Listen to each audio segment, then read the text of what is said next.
welcome back to the shop, garage, you know what I'm talking about. Anyway, you're probably asking yourself, hey Frank, it's been a while, man, and I know that you said you were gonna post videos twice a week. Well, you'd be correct. And listen, not everybody likes to know it all, okay? So, with that being said, I'm trying my best here, guys. Got a day job, got a wife, got a kid. I also do this for like a side business that I'm trying to like get going. Welding, fabrication, CNC plasma stuff, custom stuff. I do that stuff for, it's like a business. It's like my side business. So I sell airbag parts, sell my shirts, sell gloves, which you can all see on my website, link in the description, which I actually haven't announced. I have new shirts. They're all in stock. Well, I have a very small batch of shirts. They're in stock, new design with the MG on it. I also have welding gloves available. Also have some stickers available. Check it out. Website in the link in the description. Anyway, and it takes a lot of time to video stuff. As some of you guys might know, it takes like 3 times the amount of time to do anything on camera than it does in real life. So it's like hard for me to break this out, and especially when I only get like chunks of time at a time. But here we are. We're trying anyway. Let's do it. So I've gotten a lot of work done on the car.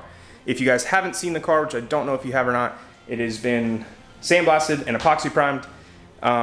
So it is actually in much better condition than I thought it was. There are some questionable spots, like in the back here, and then obviously the bottoms of the doors, stuff like that. It's all going to get fixed in due time. It's gonna take a lot of time. And frankly, I just kinda wanna drive this thing. So I'm more focused on the mechanical aspect of stuff. We wanna get this thing rolling. We wanna get the engine in it. We wanna get it driving. And shoot, if I gotta sit on a milk crate with no floors in it, besides the driver's side floor, that's fine with me. I just wanna drive it. So we're gonna be doing work, don't worry. But slow and steady wins the race, but I also want to enjoy the stuff that I have. My Rambler, my poor Rambler has been sitting outside. As you guys know, I haven't worked on it in quite a while.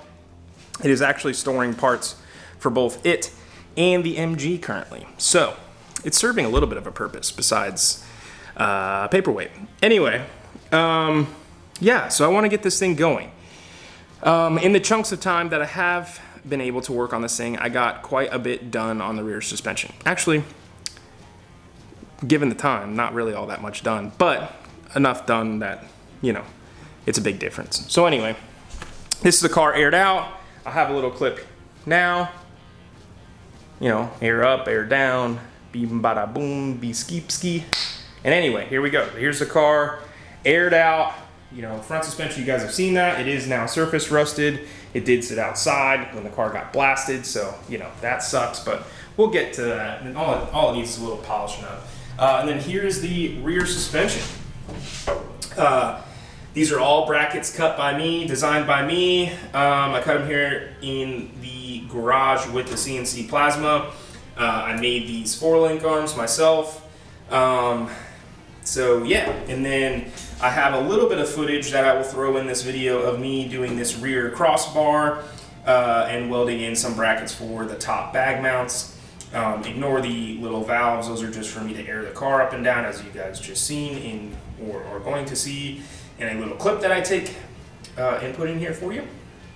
But yeah, so there's quite a bit done here in the rear suspension department. And tonight I'm working on trying to get the shocks mounted to the rear of the car. Now I'm trying a little bit different style of filming stuff. Honestly, it's hard for me to talk through all the work that I'm doing while I'm doing it. So what I will do is I will kind of video it, have the camera rolling while I'm doing the work, and then maybe we'll come back and kind of review it. So anyway, I'm already going on 4 minutes here. Let's get to some actual work. I need to go design some brackets real quick, come back and cut them, and then we'll be golden. So I will be back in just a second. It's fitting to get pretty smoky in here. This is the brackets here. This is the front bracket that I'm going to weld nuts onto the back of.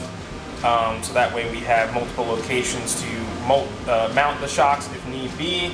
And then these are the crossbar brackets, and then this bracket's gonna go welded on top. So I'm gonna be welding this out as a box on the bench first, and then bringing it over to the car, and then welding it on the car. So with that being said, I'm all set up, I'm zeroed out, everything's ready to go. All we have to do, go to work 0, make sure I'm all set here, and then fire in the hole.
Okay, you can probably hear the welder humming back there, but so yeah, this part's all finished up.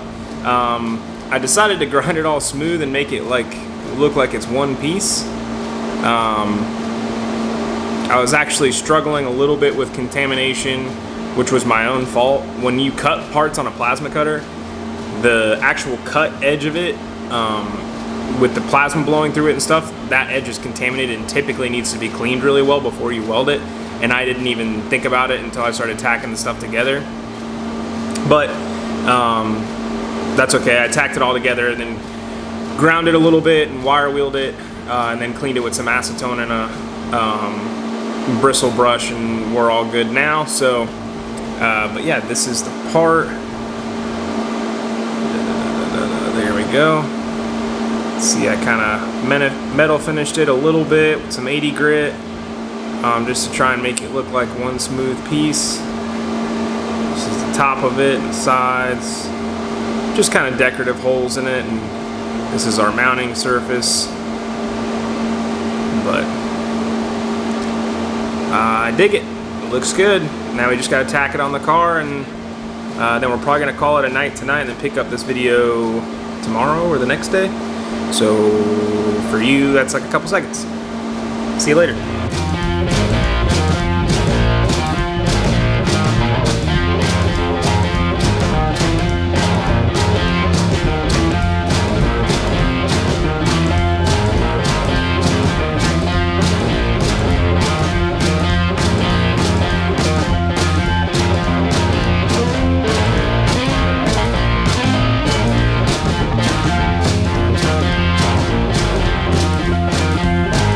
Alright, well, the upper shock mount is all done and welded into the car.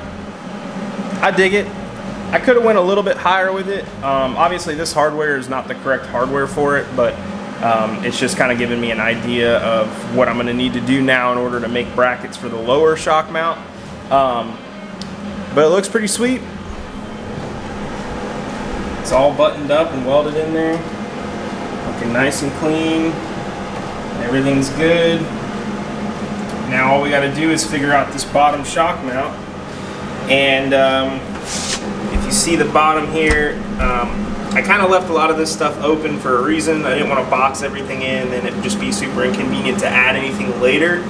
But I'm thinking I can probably come straight down from here. There's also a plate under here that I made, but I can come straight down from these and, you know, take my measurements and everything, and then I can make a bracket that does kind of the same thing, either a bolt-on like that, or, you know, maybe something that this is kind of cradled like you typically see on a shock mount like this.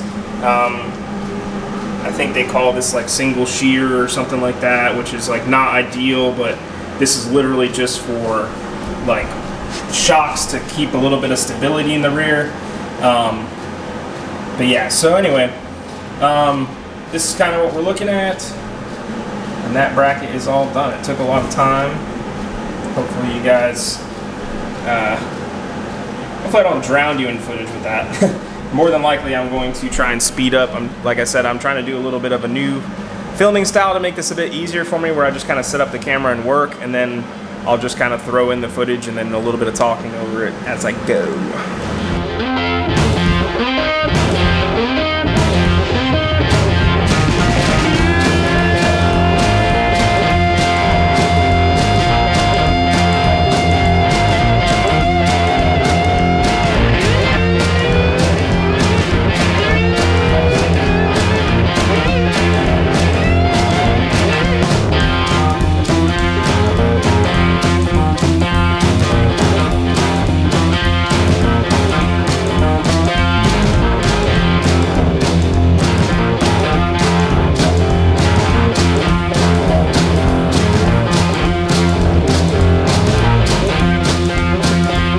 I made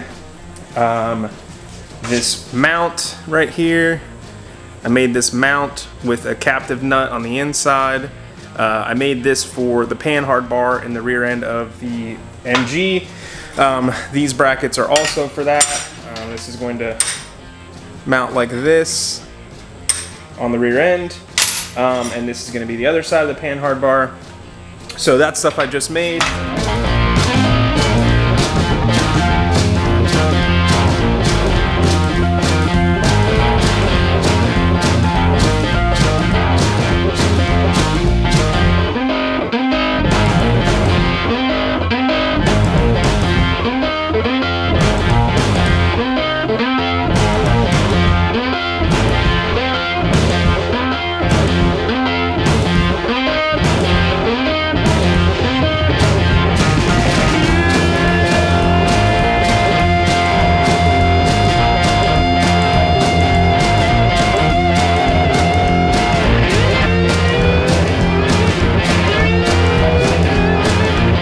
Okay, so the panhard bar, the mounts are welded in. I was kind of struggling getting it fitted up at first, but some of the, well, I should say one, the brace piece I made for this long bracket right here, it doesn't fit the way that it ended up being installed in the car. I wanted this to run parallel with this crossbar. I wanted the panhard bar to run parallel with that. So in order to get it to run parallel, that piece just no longer fits. It's okay, I'll just put it on the shelf. I'm sure there's gonna be something down the road that I could use it for. But yeah, so panhard bar is welded in. And if you guys don't know what a panhard bar is or what it does, the panhard bar keeps the rear end from moving side to side while you're driving the car. It kind of keeps it centered in the car. That's what this bar is for. You get one mount that's to the rear end and one mount that's to the chassis. And this keeps the rear end nice and centered. However, one downside to a panhard bar is no matter what you do, as you go up and down with the suspension, it's going to move the rear end or push and pull the rear end from one side to the other. It's going to be a pretty minute amount if you make the bar the right way. Ideally what you do is you go half travel height and then you get the bar flat. You want it to be flat with the rear end at half travel height. That way, when you lower the car, there's only a little bit of movement that it has, and then when you go all the way up with the car, there's only a very little bit of movement that it has, and you won't even notice that with the car. Whereas before, when I was airing it down, you could literally see the car do this as it came down. Now I just aired it down to kind of take a look at it, and the car didn't move at all, it just went straight down. Okay, so, I mean, this is kind of like a jumbled together video, but maybe some closer shots of the panhard bar setup. It is not welded on that bracket right there because I'm going to make a brace for the back there, but it's welded on that side. I made that little piece there. But yeah, so it's functioning pretty good, and the rear end's basically in the car. The only thing we need to do now, which I'm actually going to go try and mess with now and make another video, is we're going to do the lower shock mounts, which will be the next video to this one. But yeah, so again, sorry I haven't been super consistent with these videos. I was trying to do twice a week.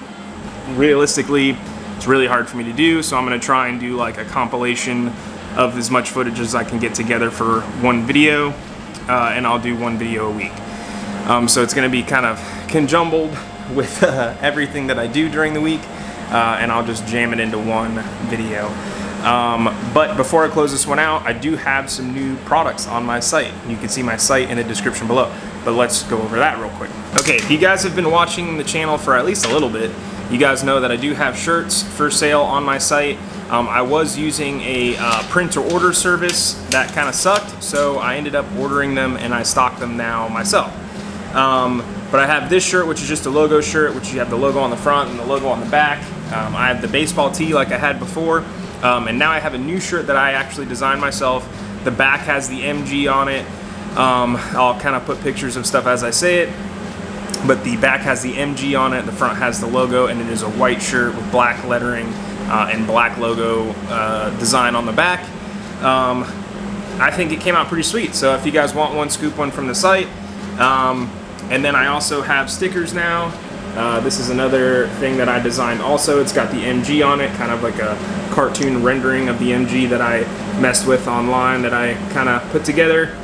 But I got those stickers for sale. And then I also have some of you guys, if you guys follow similar people online, you may have seen these before, but these are my gloves. You can see the logo here is heat stamped in there. I'm trying to show you. It just says the Kennedy logo with the lightning bolt.